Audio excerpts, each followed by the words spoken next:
نحمدہ ونصلی علی رسولہ الکریم اما بعد بسم اللہ الرحمن الرحیم السلام علیکم ورحمۃ اللہ وبرکاتہ۔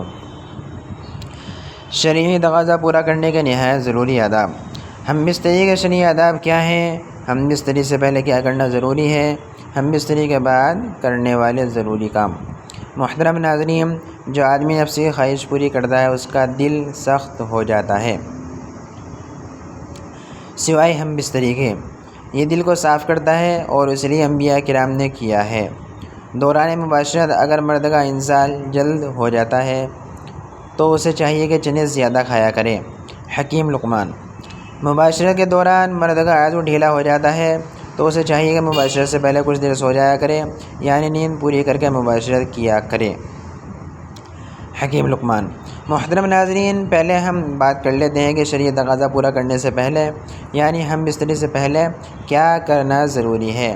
سمجھداری کا تقاضا یہی ہے کہ عورت کو چاہیے کہ دو الگ الگ مگر صاف کپڑے اپنے پاس رکھے۔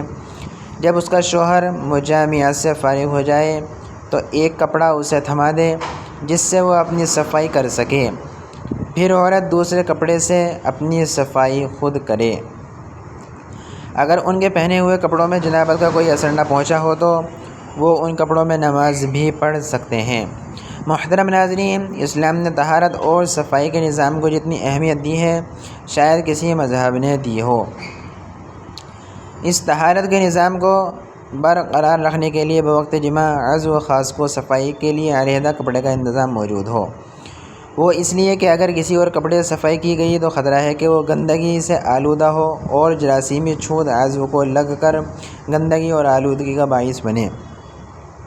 اگر عضو کو صاف نہ کیا گیا تو غلاظت عضو پر لگی رہے گی، کیونکہ اس میں خاص رطوبات ہوتی ہیں جو کچھ عرصے تک عضو پر چپٹی رہتی ہیں تو الرجی کا باعث بھی بن سکتی ہیں۔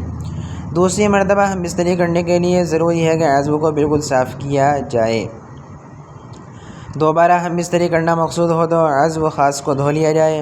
مختلف اتباع کا کہنا ہے کہ ایسا کرنے سے عضو میں توانائی آتی ہے اور از سر نو چستی پیدا ہوتی ہے۔ دراصل ہم بستری سے قبل عضو مخصوصی میں سختی نہ ہونا اس بات کی علامت کہ عضو مخصوص میں دوران خون تو ہے، لیکن صرف اس کی تندرستی برقرار رکھنے کے لیے۔ لیکن جب ہم بستری کا خیال پیدا ہوتا ہے تو خون بکثرت عضو خاص کی شریانوں میں پھیل کر اسے پھیلا دیتا ہے اور سخت کر دیتا ہے۔ چونکہ دوران خون کی زیادتی کی وجہ سے عضو مخصوص کو حرارت بڑھ جاتی ہے اور بڑھی ہوئی حرارت منی کو پتلا کر دیتی ہے، اس لیے ہم بستری کے وقت کچھ وقفے کے بعد عضو کو دھو لیا جائے تو حرارت معتدل ہو جاتی ہے اور سرعت انزال نہیں ہوگی، وقفہ بڑھے گا اور لذت برقرار رہے گی۔ اگر ہم بستری کے وقت پیشاب کا شدید تقاضا نہ ہو تو خواہ مخواہ پیشاب نہ کریں، ورنہ عضو کا انتشار جلد ختم ہو جائے گا۔ مباشرت کا فطری طریقہ تو یہی ہے کہ عورت نیچے ہو اور مرد اوپر رہے، چنانچہ سارے حیوانات اسی فطری طریقے پر عمل کرتے ہیں اور قرآن پاک میں بھی یہی طریقہ بیان کیا گیا ہے۔ اس کی صورت یہی ہو سکتی ہے جب عورت چت لیٹے اور مرد اس کو اوپر لیٹے تو اس طرح مرد کے جسم سے عورت کا جسم ڈھک جائے گا۔ اسی طریقے میں زیادہ راحت و آسانی ہے، عورت کو بھی مشقت نہیں اٹھانی پڑتی، نیز استقرار حمل کے لیے بھی یہ طریقہ مفید ہے۔ شیخ الرئیس کے نزدیک جماع کی تمام شکلوں میں بری شکل یہ ہے کہ عورت مرد کے اوپر ہو اور مرد نیچے چت لیٹا ہو، کیونکہ اس صورت میں منی مرد کے اعضاء میں باقی رہ کر متعفن ہو کر اذیت کا باعث ہو سکتی ہے۔ مختلف کتب احادیث سے ہمیں معلوم ہوتا ہے کہ ہم بستری کرتے وقت اندھیرا یا مدھم روشنی ہونا درست ہے۔ معمولات نبوی صلی اللہ علیہ وسلم۔ ہم بستری کرتے وقت روشنی ہلکی یا مدھم ہو تو پرلطف ہم بستری ہوگی، کیونکہ ہم بستری کا عمل مسلسل ایک پرسکون عمل ہے۔ اس پرسکون عمل کے لیے پرسکون ماحول چاہیے اور وہ ماحول تیز روشنی میں یکسر ناممکن ہے۔ اس لیے ہم بستری کے عمل کو پرلطف اور کامیاب بنانے کے لیے ضروری ہے کہ یا تو بالکل اندھیرا کر دیا جائے یا مدھم روشنی کو اختیار کیا جائے۔ عورت کا جماع سے قبل ٹھنڈے پانی سے استنجا کرنا اس کی شہوت میں اضافہ کرتا ہے۔ جماع سے قبل ٹھنڈے پانی سے استنجا کرنا انزال میں جلدی کا باعث ہوتا ہے۔ مزید برآں اس سے فرج میں تنگی اور لذت میں زیادتی ہوتی ہے۔ عورت جب جماع سے قبل پانی سے استنجا کرتی ہے تو یہ ہارمونز بہت کم ہو جاتے ہیں، جس کی وجہ سے لذت جماع بڑھ جاتی ہے، عورت کی طاقت زیادہ اور انزال جلدی ہوتا ہے، جس کا فائدہ مرد کو پہنچتا ہے اور مرد بہت جلدی عورت پر قادر ہوتا ہے۔ عورت اس عمل سے بے شمار نفسیاتی امراض سے بچ جاتی ہے۔ جماع کے وقت عورت کے ایسٹروجن ہارمونز کی کارکردگی بہت زیادہ مؤثر ہوتی ہے۔ محترم ناظرین، اب ہم بات کر لیتے ہیں کہ شرعی تقاضا پورا کرنے کے بعد یعنی ہم بستری کرنے کے بعد کیا کرنا ضروری ہے۔ ہم بستری کے بعد کوئی مرغن شیریں غذا، انڈے کا حلوہ، گاجر کا حلوہ، شہد آمیز دودھ یا میوہ جات کا آمیزہ کھا لینے سے قوت باہ کم نہیں ہوتی۔ اگر کچھ بھی میسر نہ ہو تو تھوڑا سا گڑ ہی کھا لیں، مگر پاکی حاصل کرنے کے بعد ہی کھانا بہتر ہے۔ ہم بستری کے بعد فوراً ٹھنڈا پانی نہ پئیں۔ عموماً لوگ ہم بستری کے بعد ٹھنڈا پانی پینا پسند کرتے ہیں، جو ہمارے جسم کے لیے بہت ہی نقصان دہ ہے، کیونکہ اس وقت انسان کا جسم بہت ہی زیادہ گرم ہوتا ہے۔ اس وقت مرد ہو یا عورت، دونوں کے جسم میں حرارت بہت زیادہ ہوتی ہے۔ اگر ایسے وقت میں کوئی بھی ٹھنڈے پانی کا استعمال کرتا ہے تو اس کو دمہ یعنی سانس کی بیماری ہونے کا خدشہ ہے۔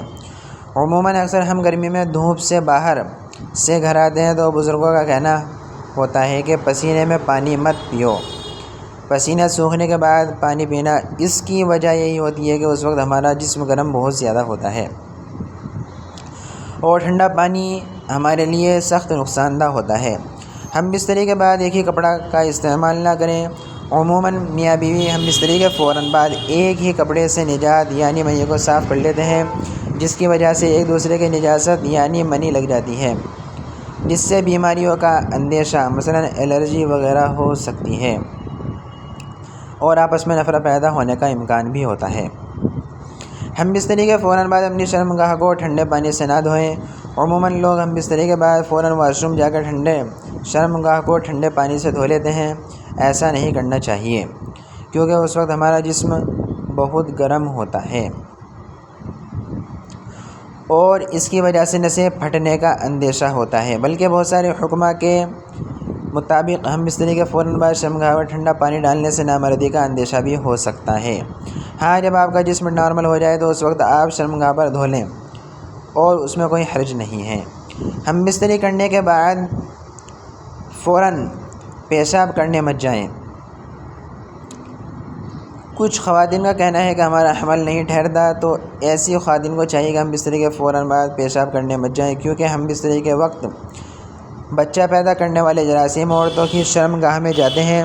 جب وہ پیشاب کرنے یا استنجا کرنے جاتی ہیں تو وہ جراثیم واپس باہر آ جاتے ہیں، جس سے خواتین کا حمل نہیں ٹھہرتا۔